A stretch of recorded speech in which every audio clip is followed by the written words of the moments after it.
আসসালামু আলাইকুম। আজকে আমরা এমন এক জায়গায় আসছি, এটা দেখে সবাই অবাক হবেন, অবাক হওয়ার কথা।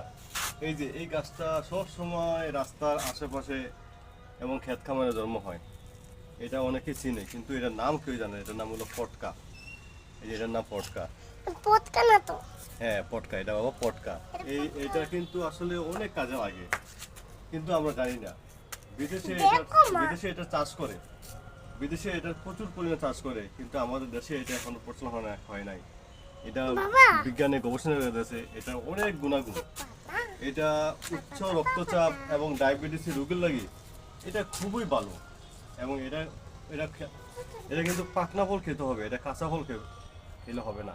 এই পাকনা ফলটা খেলে এটা ডায়াবেটিস, যারা বেশি প্রচুর ডায়াবেটিস আছে, যারা উচ্চ রক্তচাপ, তারা খেলে এটা অবশ্যই কমবে। আবার এটা কিন্তু